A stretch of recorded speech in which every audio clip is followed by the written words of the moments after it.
The Secret Room of Shadows. Emilio was a boy who saw things that others simply passed by. One Tuesday, while searching for lost buttons among the roots of the great oak tree in the garden, he found something that shimmered.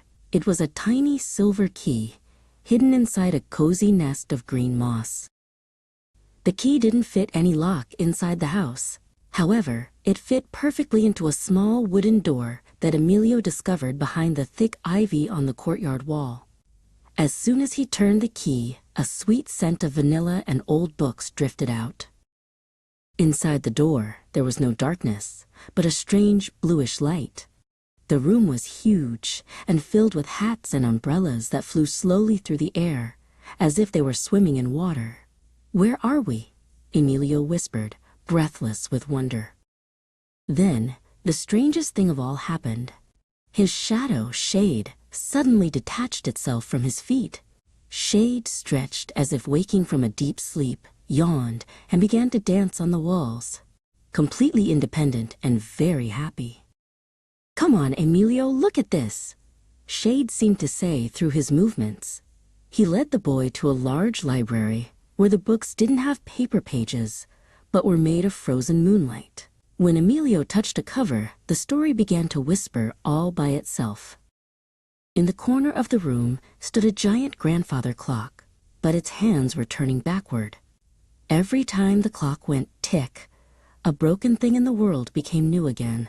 Emilio watched in amazement as his old wooden soldier grew back its missing arm right in his palm.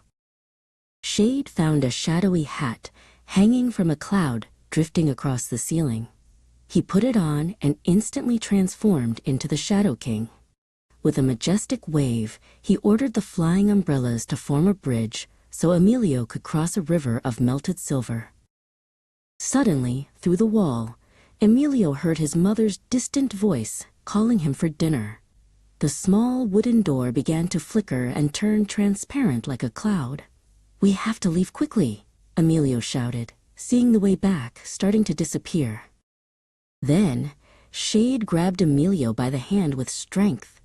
With a great leap, as if they were diving together into a deep blue lake, they passed through the keyhole at the exact moment the door became a plain stone wall covered in ivy again.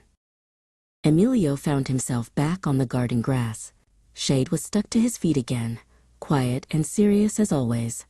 But as the sun set, Emilio saw something that made him wink at himself. His shadow on the ground was still wearing a tiny silver crown.